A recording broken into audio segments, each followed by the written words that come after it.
me një turavrap të pakuptueshëm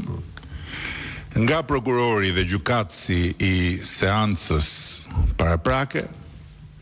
pezullimi I antares së kabinetit qeveritar. Një masë absurde që siç e kemi shpjeguar më parë, pezulloi faktikisht funksionin, jo thjesht personin. Prandaj edhe nuk ka ndodhur kurrë dhe askund tjetër në botë një budallëk I kësaj natyre. Pastaj,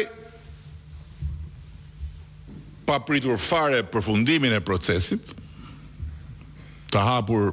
prej nesh në gjykatën kushtetuese,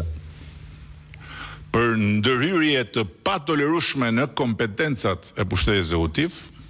sapo gjykata e pezulloi masën e pezullimit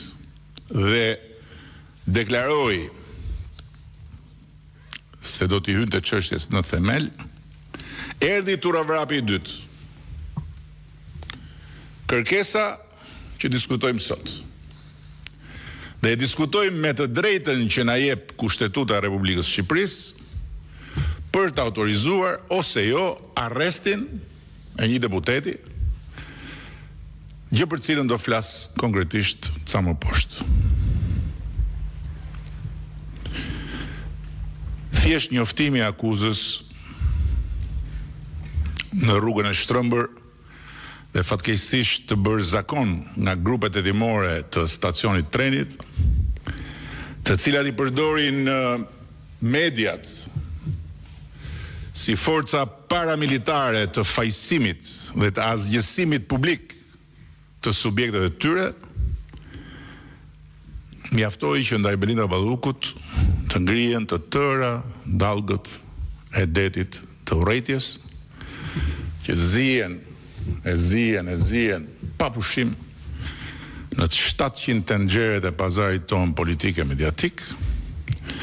dhe të mblidhen të tëra rret e fantazive perverse të rrjeteve sociale, për ta kthyer njeriu në një kriminal me 300 vila, 2 jahte, 10.000 euro solucione magjike për një larje makine, ndërkohë rrugët e ndërtuara në periudhën e drejtimit saj u shëmbën që të gjitha nga korrupsioni, shirat u derdhën me gjyma dhe përmbytjet mbuluan edhe malet e Shqipërisë nga mungesa e kanaleve të vjedhura prej saj,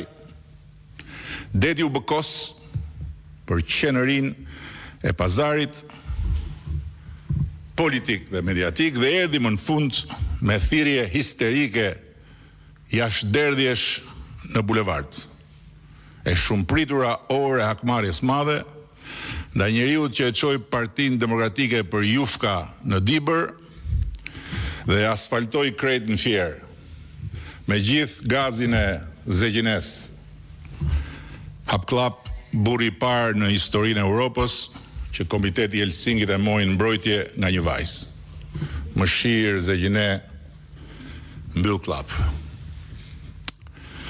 Por ndërkohë që Belinda Balluku u kthye në shtrigën që duhet djegur në turrën mesjetare të druve me zjarr molotovësh dhe tërë fondet e mobilizuara si asnjëherë më parë në këto vite nga burimet e shtetit, të organizmave financiare ndërkombëtare apo të sipërmarrjes private për infrastrukturën u kthyen në parat grabitura prej asaj vet, unë pikërisht sot duhet të them shqiptarëve se ndryshimin epokal që vazhdon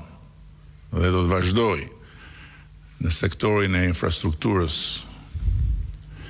dhe në sektorin energjetik të vendit ton, nuk e solli koha. Nuk e sollën as thjesht parat.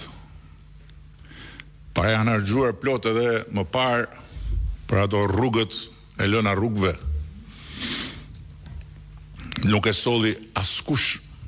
dhe asgjë tjetër.